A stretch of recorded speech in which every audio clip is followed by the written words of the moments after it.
boy finds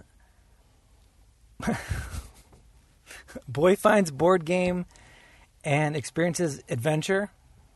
Is that how you'd call Jumanji? Yeah, I think so. Adventure ensues. Jumanji breaks out. And 26 years later, that game is finished. Yeah. My name's Buzzmaid. I'm Eric Little. We're checking out Jumanji and the remake Jumanji today on Battle Remake.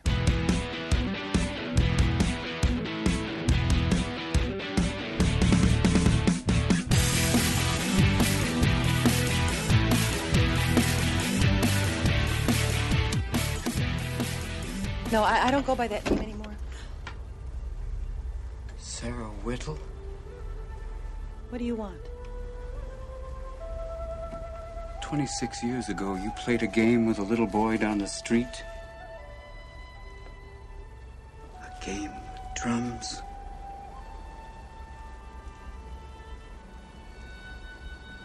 How do you know that? I was that little boy, Sarah.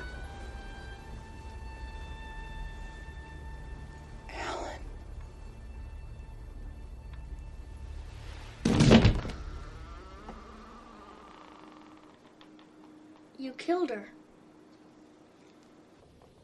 Leave a message and the doctor will call you back at his earliest convenience. Dr. Bornstein? It's Sarah Whittle calling. Listen, if you could call me back as soon as you can. I think I need to have my dosage checked. That event we've been discussing for a long time now, the one that didn't really happen. Oh, boy, I'm having an episode here today with a little boy that didn't really disappear. I'm sitting in his living room drinking lemonade.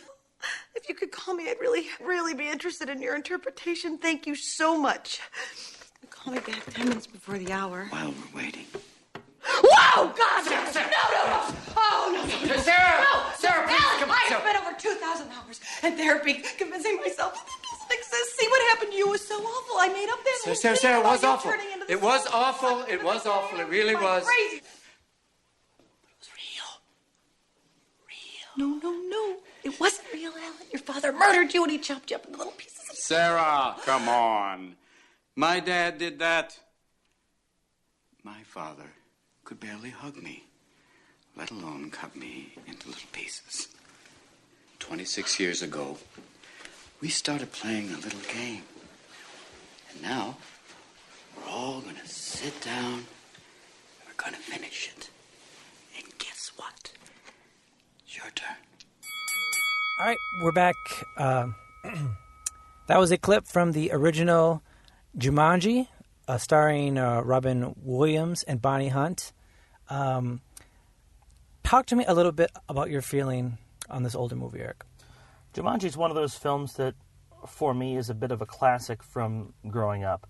I would have been about 10, 11 years old when this was out, so it would have been just right around that time to where it wouldn't have felt like a little kid movie for me, and it was grown up enough to feel like, you know, an adventurous movie that you didn't feel like you ought to be allowed to watch, you know, when you're growing up, because there's a lot of peril in this movie, and it probably didn't get a rating that was all that kid-friendly at the time it came out.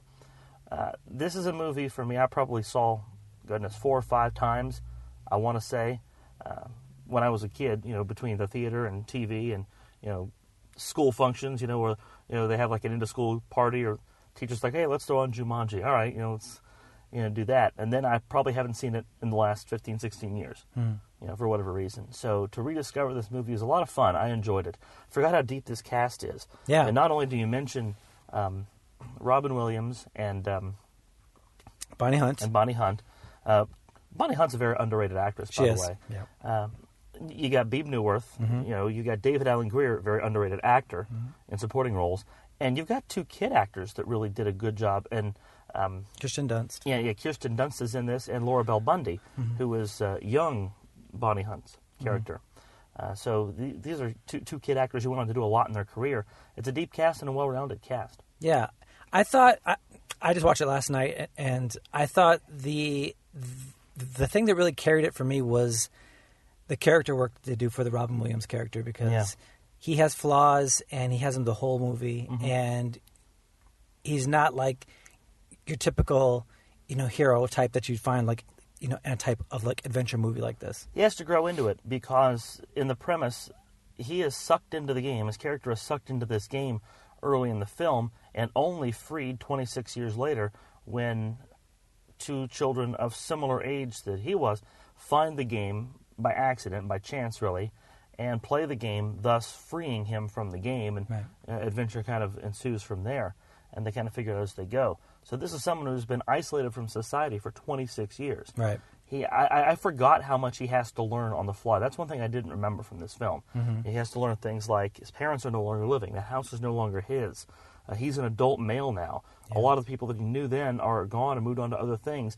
And most of all, the town has devolved. Things have not gone well in this town that he thought was the greatest little town ever. Yeah. So that's a lot to deal with that character. Yeah. And I forgot about that, after all these years. Mm-hmm. But he does kind of evolve into it. There are a lot of things that he kind of learns on the fly and grows into quickly because he has to. And there's a certain amount of this to which he is a uniquely qualified hero because of the fact that he's experiencing these things in his old hometown that he experienced in the game. Right. One thing that didn't hold up to me was the monkeys. The monkeys look terrible in 1080. They just look horrible. Yeah. And the spiders aren't much better after that. But I thought the rest of the effects were pretty good for the time. Yeah, and this is early CGI. This is the mid-90s. So I think that's one of the things that I'm looking for today to see how they refreshed it. Of course, I think it's well publicized. The big premise here in the refresh is they're not going into a board game, they're going into a video game. And they're not the characters as they are playing the game, they are their avatars. Essentially. Mm-hmm. So that's where you get a cast that is as diverse as this cast is and as different as the cast is from the original one. So I'm looking to see whether it holds up being a video game or lose some of the charm, because I think some of the charm in the old one is that it is an old-timey board game. And I also want to see if the CGI does a little bit better than it did last time. I'm going to need special effects, and I'm going to need a score that holds up as well as the old score was. Yeah. Something that builds that peril and still keeps it fun and lighthearted. Yeah. I think one thing that I like about the original is that it takes place inside that house, and it's almost like you're bringing the inside, or I'm sorry, you're bringing the outside into the house. And I don't know how they're going to do that, because I think the new one is primarily like in the jungle and stuff like that. So I kind of wonder how that's going to work, and I kind of wonder about the character stuff, because I think the character stuff, it is the heart for me of the old film, and it's kind of why I was interested like the whole way through, kind of. So in a lot of ways, it's commentary on how we are as a society. Yeah. We can't, board games, that's kind of what they do on a rainy day. They brought the outside in. Yeah, in a lot of ways, and they made you use your imagination. Think about all those games, Candyland and all that stuff. You almost forget. If you forget that you're in your bedroom or in your living room playing the game, and you picture, okay, I'm sliding down this slide or doing this, you use your imagination there, where video games took that away from us. Yeah. It is what we picture it there. That's true. So I wonder how much that magic and mystique is there. And you're right, the characters do develop very well in this. Bonnie Hunt's character, you see how the incident 26 years ago has shaped her adult life. Yeah. You see how David Alan Grier getting fired from the company has shaped his adult life. And the Robin Williams character has to really grapple with some of that. Yeah. What has this all caused? And at what cost does this come? He suffered, but then again, so did everybody else that he cared about. Yeah. All right. We're going to step into Cinemark Theater here. Obviously a plug for them. Our favorite theater. Our favorite non-sponsor. Yes. And we'll come back out and we'll let you know our thoughts on the new Jumanji. You're listening to Battle Remake.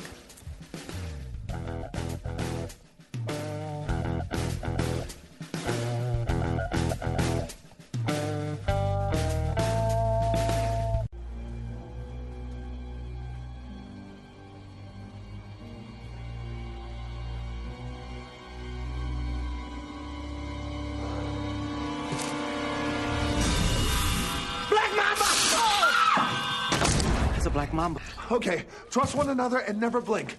Never blink. You guys, I think it's a staring contest. What are you talking about? Think about it. Never blink. Guys, who's good at staring and not blinking? I'm amazing at it. Then this is your moment. Just say when. Now.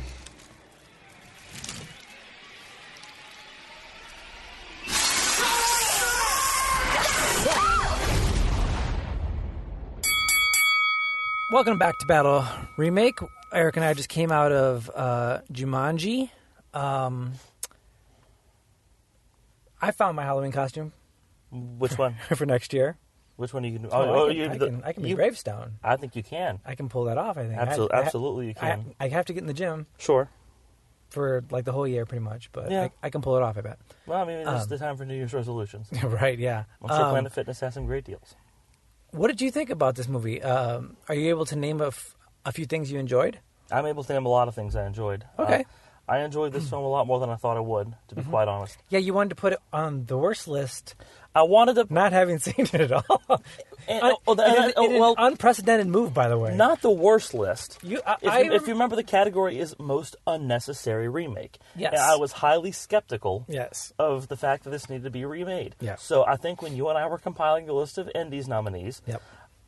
I said, on principle alone, that I thought this would be a most unnecessary remake. Because I just didn't see where you could do anything here to improve upon the story of Jumanji or do any justice to it, with respect to the version that was out there, right. and to play off of the foundation that's been built. I thought it was merely a case of using a name of a film or of a franchise to build your own film upon. But I really started thinking about a few things. I think this film is almost hurt by the fact that it's got the Jumanji name. Because I like the story. I don't think it's going to live up to the original Jumanji in people's minds. I feel like if you strip down that it's Jumanji and you put them in another similar story, where they're sucked into a video game and they have to come together to find their way out of the video game. Basically it's the same principle as Jumanji, but you don't call it that. I think this film maybe is a bigger critical success on its own. So you have to look at a film like this. There was another franchise that I was thinking about in the theater, Power Rangers. Okay. Because I like Power Rangers a lot. And yes. I didn't expect to like New Power Rangers a lot. That's a film that I think is also going to be hurt by the franchise. Because it's expected to live up to something, and just because it doesn't live up to one expectation, to me, doesn't mean it's not necessarily a good film. Okay. It's a good film, but I think sometimes they lean on things like that just to make more money. Right. And it's going to make money on the Jumanji name. People are going to be curious about that. But that's also not going to do justice to how good of a film this is. So you could do a few things here. You could make money, you could tell your story and do it well, or you could be critically loved. And I'm not sure you could do all three of those things. I think you could do a couple of those. It's very tough. I think you do two of the three at a time, but I'm not, unless this film is transcendent, which I don't think it's transcendent. It's a solid film, I think. I'm shaking my head. Yeah. Unless a film is transcendent, you're not going to do all three of those things. This isn't. Yeah. But I think it's unfortunate that they chose the route of making money over the route of some more critical acclaim with the story. Yeah. I liked the film, and I'll tell you why here in a sec. Or do you want me to tell you what I liked about it? Yeah, you can tell me what you like about it. I like the fact that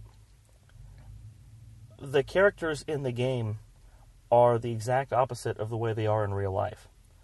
In other words, the popular characters in real life are the supporting characters in the game, and the characters that need to be built up a little bit are the popular kids and the cool kids in the game. Right. And they have to kind of help each other bridge that gap of, well, what's my strength in this game versus what's real life me know how to do. Right.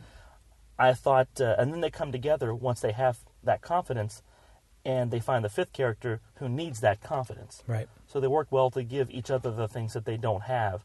And I think, to me, that's the part where working well together comes in play. It's not working well so much in the game. It's working well to build other people up. I liked that aspect. And I also thought the actors did a good job to not play off of the actor that was in front of them, but the character that was a very different actor. You're almost acting in the third person. Right. Like... You're not acting to The Rock. You're acting to the guy who is the kid in the outside world. The Rock, who is playing a character that looks and acts far differently than that character ought to act. Yeah. So I thought they did a fine job to play off of that. Yeah. This is tough. Okay. I like the actors. I think The Rock is obviously a movie star. First of all, I was a little weirded out. I thought this halfway through. How weird was it that The Rock is probably the strongest actor in the movie? You know what? I'm not sure he was. I thought Jack Black did a really good job because he's playing somebody who is a young teenage girl, and that can go off the rails a little bit. But I thought he kept it grounded, and I thought he played it straight, even though he's comic relief like for most of the. I thought it was an understated role. Yeah, and I liked how through that Jack Black character, the girl, because it's a teenage girl that takes on that character. Right.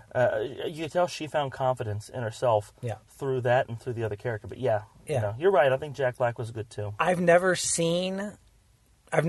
couldn't name you one Jonas Brothers song right now, but I thought Nick Jonas was a good actor in it. I thought he was really good. Yeah, I think he's the Jonas brother that's transitioning more as an actor.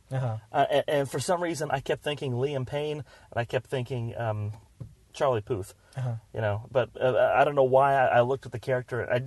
I knew he was young pop singer type, right? But I didn't instantly recognize which one. Yeah. But yeah, I think he was a very solid addition here. I like the fact that they tried to connect the two movies together. There was a few times where they connect. They mentioned Alan Parrish. I thought that was a nice tip of the cap to Robin Williams. Honestly. Yeah, that's true too. The town is the same, but then I guess my problem is with the mechanics of the game. At the very end of the original movie, you see the game it's in Asia or something like that, or I thought it was Europe. It's on a beach or something, or Europe or something. Yeah, and like somehow it had washed across the ocean. Right, and somehow the game ended up back at the exact same city. Yeah. As the original, which is weird. Yeah. The opening scene, this is a big spoiler, but the game is a board game, and then the kid he finds it, and he's like no one plays board games anymore, and then overnight, his dad finds it. His dad finds it. He gives it to him, and then he says no one plays board games anymore, and then which isn't true, by the way. Yeah.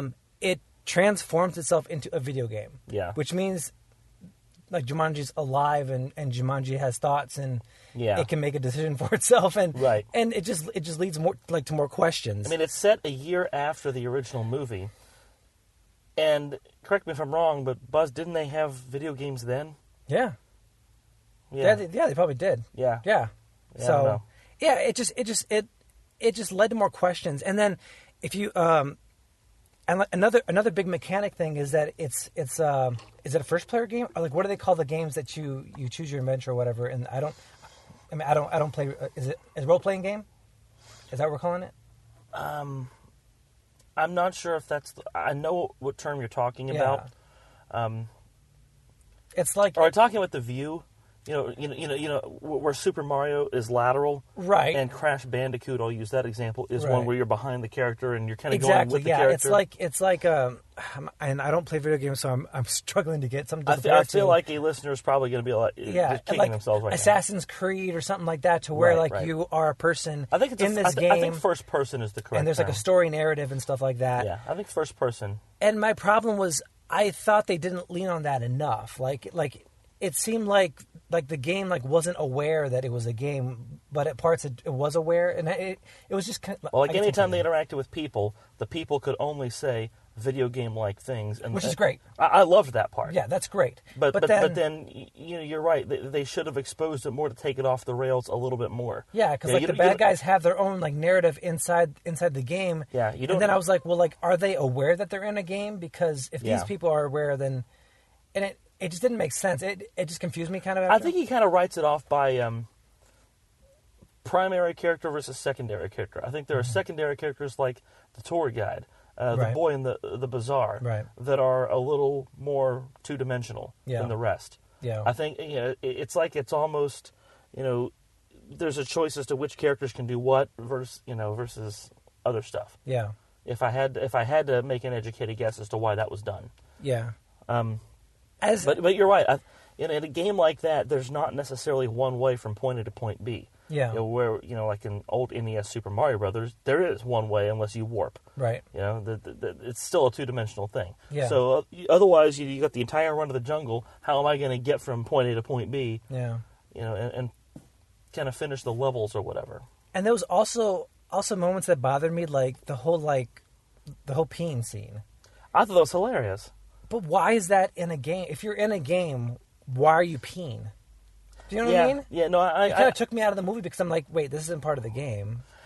Well, I like it because it shows the reaction of, first of all, teenage girl, all of a sudden a boy. I mean, there are adults that, like, if it's a cheap laugh. I don't know, like... It's just a cheap laugh. And I'm not talking about, like, sex change surgery, but I'm saying, like, there are adults that if they were instantly the different gender, they would have questions like that. Oh, I've never peed as a woman before. Oh, I have boobs now. This is different. I know, but it's a laugh in place of story. I love the... I love the fact that the Jack Black character wants to Instagram the peeing. Yeah. Like the pee, like oblivious to the fact that literally half the world's population pees that way every day. Yeah. But I don't know. I kind of thought that was funny. But you're right. Is it going to be a video game or is it going to be an adventure that's set inside a video game? Yeah. There was a bit. They didn't do a great job to keep the lines of that dichotomy straight. Yeah, I think you said it perfectly. If it was just a film about these 5 characters, in a jungle, I think it'd be a cool movie. It'd be good. I mean, it's not an awesome movie, but it's fun to go to, a date with or something like that. Right. But because they're trying to tie it into a game, this will be a fun movie on TBS here in a couple of years. Yeah. But you're right. It's because they're trying to tie into a game. If you come in with that premise, it's going to be a little bit. A little bit blurry for you. How about the fact that there's no power-ups? Yeah. Why can you only lose lives, but you can't get any lives? Yeah. I've never played a video game where you couldn't do something to earn a life. Yeah. I thought there'd be like more of that stuff. Like if you find something, you collect it and you get power or something like that. Yeah. But it just didn't really go that way. Because video games nowadays, you're not. And that's another difference in some of the older games where you're literally just doing one mission. Yeah. Now you're trying to fulfill a couple different things. Yeah. If you collect this, there's more points. If you do this and cross X, Y, and Z off the list, you're trying to do more things. Yeah. I mean, the objective was get to the Jaguar, climb the Jaguar, put the, Yeah. And for a video game, it's fairly simple. Yeah. Yeah, no kidding. I mean, even for 1995 standards, 96 standards. I think my biggest problem with this, it sounds like I didn't like it, so it was fine. But my biggest problem is that I think when you meet the first 4 kids, there is no type of character work as far as, this kid is afraid of everything, or this kid is oblivious to this, or and I appreciate that about the original Jumanji, like that you meet Alan Parrish, you see that he's afraid of the bullies. Right. He doesn't own up to the fact that he destroyed that machine in his dad's factory. And he carries around that, the whole movie, right? That he has to make amends for that, or that he can't make amends for it now. He has to kind of live with that or whatever.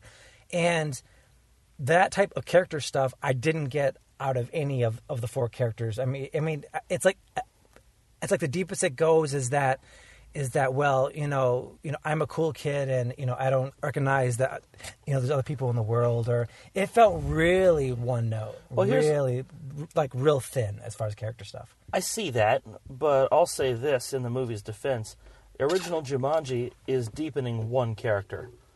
This one is deepening 4, trying to do that with 4 characters in about the same period of time, and maybe even a little less time. So it's tough to lay that out there, for one. And 2, and I'm not trying to say, I think a lot of wonderful things of teenagers and people in high school. I cover them all the time in my day job. I don't think they get as much credit from society as they deserve. A lot of times it's always the negative things you hear about kids. It's never, the kids that are going above and beyond, or, doing good in their community, doing good in school and stuff like that you hear about. Yeah. But every once in a while, kids are one note. They don't have fleshed out personalities yet, Buzz. They haven't figured out why they feel this way or why they don't do this. Right, and we don't often put those kids on the movie screen. We don't. Because they're boring. Right, we don't. And if you look at, honestly, in real life, the football player character is probably the most interesting character. When you think about it, because the hot girl, all she knows how to do is post on Instagram, and she doesn't understand confidence and self-confidence or where that comes from. Right. The nerdy girl knows. We all know people like that, by the way. We do. The nerdy girl, all she knows is point A to point B. Here's Princeton. I'm gonna go get in an Ivy League school. Yeah. The other guy just knows how to try to skate through life without making a ripple or being afraid. Yeah. He hasn't really found himself either. And the football player at least knows what he wants. He wants to play football. Yeah, but I will challenge you with this because I feel like this movie has a lot in common with New Power Rangers. And in New Power Rangers, they took that extra step a little bit to build those characters. And it was just as many characters, if not more. And I'm not saying they spent a ton more time on it because they didn't, but I think they cemented the characters a little bit better. Well, those characters were also the same characters throughout the entire film. We only see it's a hard juggling act. Well, they are the same characters essentially, and that's where the adult actors do a great job of carrying over that continuity. But as they kind of come together and they realize, hey, we're not exactly who we would have picked to do this with, but we got to work together on this. Yeah. And that's where the Rock's character, that's Power Rangers. Somehow understands. Same movie. Right. He's the one who kind of brings that all together and realizes, hey, we don't understand this right now, but we got to get on the same page and fast or we're all going to die. Yeah. So, I think some of that is carried over into after they go into the game. That's where you see the Jack Black character with Ruby Roundstone, trying to teach her to flirt, trying to teach her confidence. Roundhouse? Roundhouse, thank you, Roundstone. And Dr. Bravestone. I'm thinking Paula Poundstone, maybe, I don't know. Yeah. But Paula Poundstone, not in this movie. Not in this movie. Maybe saw it. Yeah. Maybe we'll see it, I don't know. Interviewed her once, nice lady. Yeah. But, did you? Yeah, I did. But the two characters, the girl characters and the guy characters, are the ones that kind of bond together and give each other what they don't have. Yeah. Confidence, brains, ability to kind of own the person you are, or, the fact that, you're more than just a pretty face. Yeah. So I kind of like that about this film. I think you're giving this film a lot more credit than it actually deserves. But that's fine. Honestly, you can do that. You know what it kind of reminded me of? The way they're thrown together, it was a little bit like a Breakfast Club mash of people, where they really have nothing in common. Other Also than the fact, in detention. Yeah, that's what I'm saying. They have nothing in common other than the fact that they all wound up in detention the same day. Yeah. And I hate to nitpick, and I'm sure people hate me nitpicking, but why are they given detention and put into the basement of the high school that is old and it's like spooky and it's done? And I was just that like, seems super off the book. Yeah, I was like, I think I would call my mom if the principal said this is where you have to serve detention. I'd be like, here, no. let's throw 4 teenagers unsupervised in a basement, 2 guys, 2 girls, and let's see what happens. Yeah, I mean, worst case scenario, they're gonna have an orgy. Best case scenario, they're gonna clean the basement. No. I think those are 2 pretty wide extremes. Yeah. That school districts probably wouldn't. I think after that part and after the initial setup of them saying, "Oh my God, we're in a video game," I think it's a good adventure film. Yeah. But it's just the parts where they're trying to ground it in reality somewhere. I thought were kind of it didn't do it for me. I liked them banding together and learning things about themselves in this film. To me, that was my favorite part of it. Yeah. And then they find the 5th character. Yeah. They find Alex.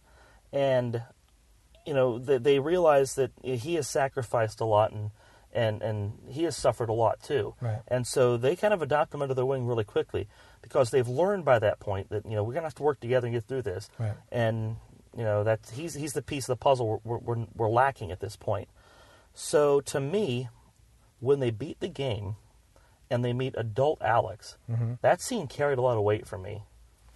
I never thought that I would kind of be touched emotionally a little bit by this film. But I was kind of close to... I was a little close, I'll admit. Okay. I was not. I'm not proud of the fact I was a little closer to emotions than I'd like to be from Jumanji, Welcome to the Jungle. Yeah. But I thought that carried a lot of weight when he told Bethany that he named his daughter after her. Yeah. Because you could tell that, it really kind of clicked. It's like, okay, this is the impact you can have on the world. There's more to life than, looking pretty on Instagram. Wow. I think, I didn't get that out of the film, but that's fine that you can take that out of there. Sure. I just didn't get it, though. But to me, that carried a little bit of weight at that point. Because you could see some character evolution there. Eric also cried at Die Hard, too. So. Saddest film I ever cried at, Big Fish. I think I told you this. Oh, yeah, Big Fish. I went to watch it alone. And I was sad because the movie was touching, and I'm like, God, I'm crying alone in a theater. So then I cried over that. There you go. It was a snowball effect. All right. As far as going the distance, which of these films is going to go the distance for you as far as longevity, as far as you would recommend it to somebody. What do you think? Easily the original. Really? Okay, It's still a well put together adventure film. Yeah.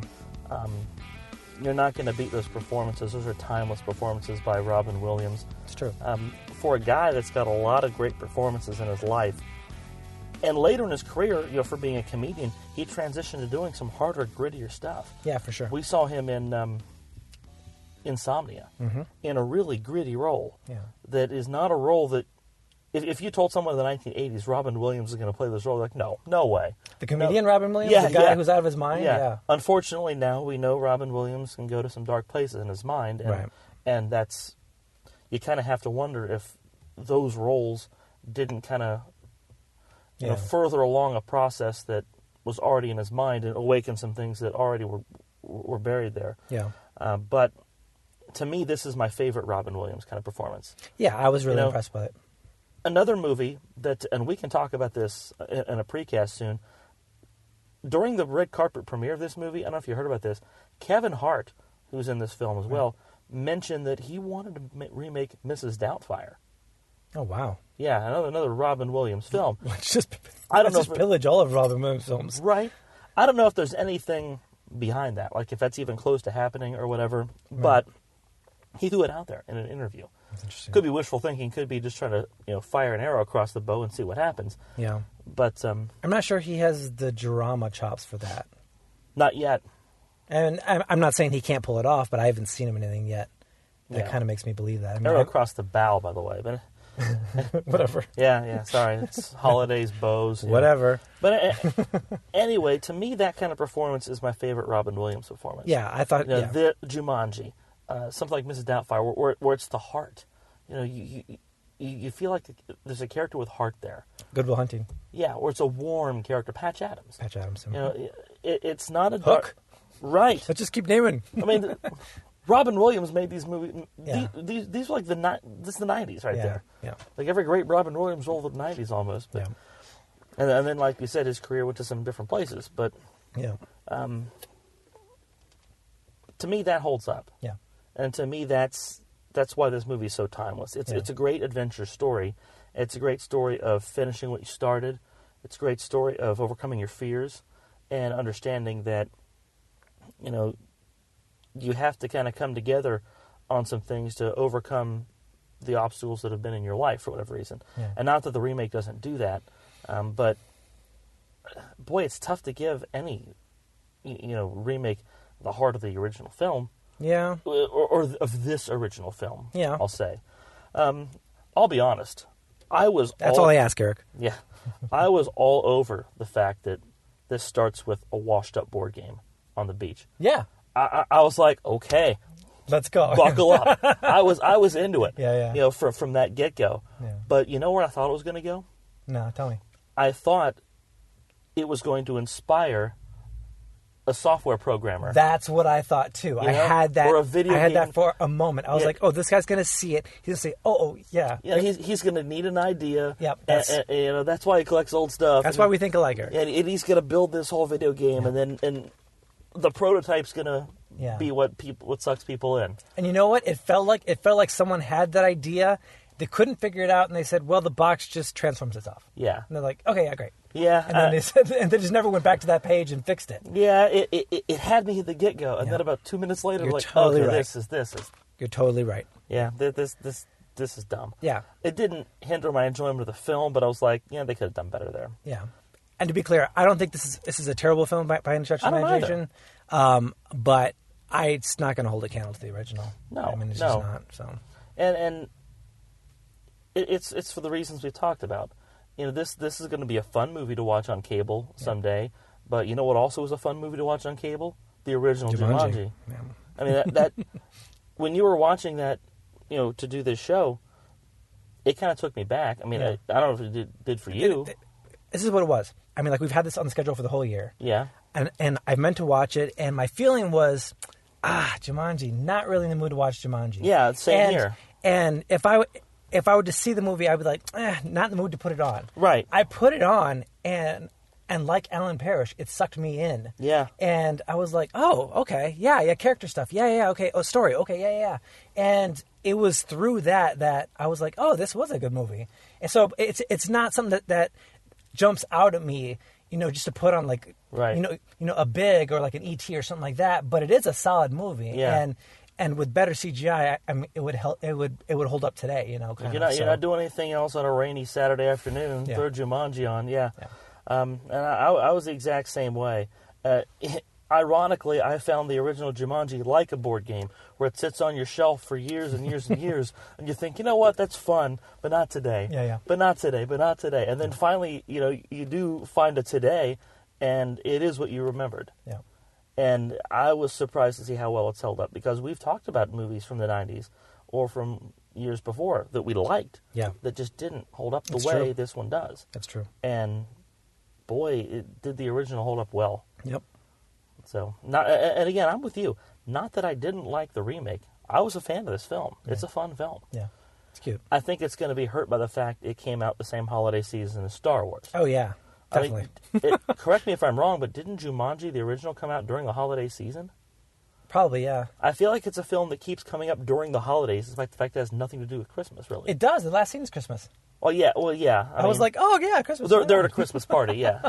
Right on. In what is basically the future or whatever. And what a great move that at the very end of that movie that Robin Williams character and the Bonnie Hunt, it's like they're able to go back and save the parents, of those two kids. I mean, come on, it's like, what greater gift than that? They hire the parents. I know, because they're advertising. I know. It was laid there. It was good. That's pretty cool. We're to take a trip to the Canadian Rockies. No! You saw that coming about a mile away, but it's cute. It's funny. And it's the heart of that film, Yeah. That's great. And the fact that it means so much to them that they meet the kids. Yeah. And what I like about new film that I didn't really like about the old one, is that the kids didn't seem to know who Bonnie Hunt and Robin Williams were in the old film. Because they weren't born. Right, but I mean, it's kind of the same thing here. It's just they sped it up. They didn't show us. That's true, actually. They didn't show us 1995, Yeah, so, that's weird. That's like reverse of what it was. Yeah. That's weird. Huh, so, about that. I guess it's just the first person. Like, had they stuck with the Kirsten Dunst and her brother characters, like, through their perspective, rather than going back to the Robin Williams perspective, Yeah, that's weird. Yeah, that's like a cheat. Yeah, that's always bothered me a little bit. Yeah, because I get the idea that time almost reverts, right? And somehow everything else has led up to the fact that these people still exist. Right. It's just that the good has existed. There's a butterfly effect here, and right. Both these films kind of, because they're not meant to deal with that really well. Right. They just whatever. It is what it is. Let's just make that good. Except no one's going to care about that. That's the only footprint, Except for two guys who have podcasts. Right. Yeah, I guess so. Right. But that's why, to me, the scene has a lot of weight. When they are walking out into the world, and the first thing they do is think to go to this guy's house, and they meet. Yeah. And he knows exactly who they are. Yeah. And he looks at him, and he's like, tells his dad, I'll be with you in a minute. And he kind of walks over, and they have that moment. It was a fine scene. Yeah. It's I like the fact that everyone's still self-aware there, and you don't get that out of the first one. It's true. All right, that's it for this episode of Battle Remake. If you guys haven't checked out the Endy's preview show, it's on YouTube, and I think it's worth it's worth a view. It's like 10 minutes long. It's a hoot. It's a hoot. I think Eric did a great job. I think I did a great job myself. You did a great job, guys. And so if you haven't checked it out, go check that out, because next week is the Endy's, and we'll be doing that show pretty soon here.